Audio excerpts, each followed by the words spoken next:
ನಮಸ್ಕಾರ ಸ್ನೇಹಿತರೆ. ದೇಶದಲ್ಲಿ ನರೇಗಾ ಉದ್ಯೋಗ ಖಾತ್ರಿ ಯೋಜನೆಯ ಹೆಸರು ಬದಲಾವಣೆಯ ಬಗ್ಗೆ ದೊಡ್ಡ ಮಟ್ಟದ ಚರ್ಚೆ ನಡೆಯುತ್ತಿದೆ. ಆದರೆ ಈ ರಾಜಕೀಯ ಕಿತ್ತಾಟದ ನಡುವೆ ನಾವು ಗಮನಿಸಬೇಕಾದ ಅಸಲಿ ವಿಷಯಗಳೇ ಬೇರೆ ಇವೆ. ಹಿಂದಿನ ಯುಪಿಎ ಸರ್ಕಾರದ 10 ವರ್ಷ ಅವಧಿಯಲ್ಲಿ ಈ ಯೋಜನೆಗೆ ಒಟ್ಟು ವೆಚ್ಚವಾಗಿದ್ದು ಸುಮಾರು 3 ಲಕ್ಷ ಕೋಟಿ ರೂಪಾಯಿಗಳು. ಆದರೆ ಕಳೆದ 10 ವರ್ಷಗಳಲ್ಲಿ ಕೇಂದ್ರದ ಎನ್ಡಿಎ ಸರ್ಕಾರ ಇದಕ್ಕಾಗಿ ವೆಚ್ಚ ಮಾಡಿರುವುದು ಬರೋಬ್ಬರಿ 8.5 ಲಕ್ಷ ಕೋಟಿ ರೂಪಾಯಿಗಳಿಗೂ ಅಧಿಕ. ಆದರೆ ಫಲಾನುಭವಿಗಳಿಗೆ ತಲುಪಿರುವ ಹಣದಲ್ಲಿ ಸುಮಾರು 3 ಪಟ್ಟು ಏರಿಕೆಯಾಗಿದೆ. ಈಗ ಚರ್ಚೆಯಲ್ಲಿರೋದು ಹಣ ಹಂಚಿಕೆಯ ಅನುಪಾತ. ಕೇಂದ್ರ ಸರ್ಕಾರ 60% ಹಣ ನೀಡಿದರೆ ರಾಜ್ಯ ಸರ್ಕಾರಗಳು 40% ನೀಡಬೇಕೆನ್ನುವ ಪ್ರಸ್ತಾಪವನ್ನು ಇಟ್ಟಿದ್ದಾರೆ.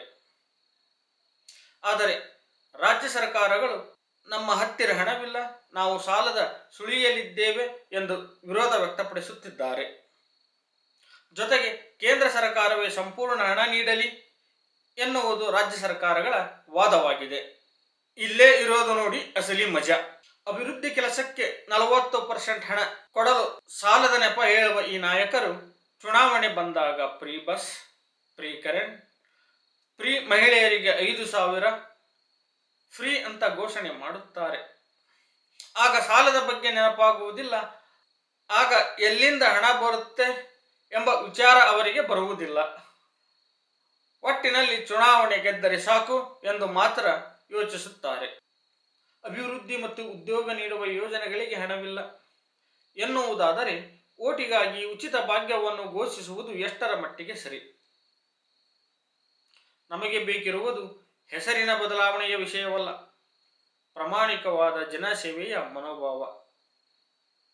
ಅವರಿಗೆ ವಿಷಯ ಒಂದೇ ಗೊತ್ತಿರುತ್ತದೆ, ಈ ಜನಗಳಿಂದ ಹೇಗೆ ಮತದಾನ ಪಡೆದುಕೊಂಡು ಗದ್ದಿಗೆಯಲ್ಲಿ ಕುಳಿತುಕೊಂಡು ಆಡಳಿತವನ್ನು ನಡೆಸಬೇಕೆಂಬುದು ಒಂದೇ. ಈ ವಿಷಯವಾಗಿ ನಿಮ್ಮ ಅಭಿಪ್ರಾಯವೇನೆಂದು ಕಮೆಂಟ್ ಬಾಕ್ಸಿನಲ್ಲಿ ತಿಳಿಸಿ. ಇದೇ ರೀತಿಯಾದ ಮುಂದಿನ ದಿನಗಳಲ್ಲಿ ನನ್ನ ವಿಡಿಯೋ ನೋಡಲು ಮದ್ರಾಸಿ ಜಾಟ್ ಯೂಟ್ಯೂಬ್ ಚಾನಲ್ ಅನ್ನು ಸಬ್ಸ್ಕ್ರೈಬ್ ಮಾಡಿ. ಧನ್ಯವಾದ, ನಮಸ್ಕಾರ. ಮತ್ತು ಅಂತಿಮವರೆಗೆ ನನ್ನ ವಿಡಿಯೋ ನೋಡಲು ನಿಮ್ಮ ಸಮಯ ನೀಡಿದ್ದಕ್ಕಾಗಿ ನಮಸ್ಕಾರ. ರಾಮ್ ರಾಮ್, ಜೈ ಹಿಂದ್.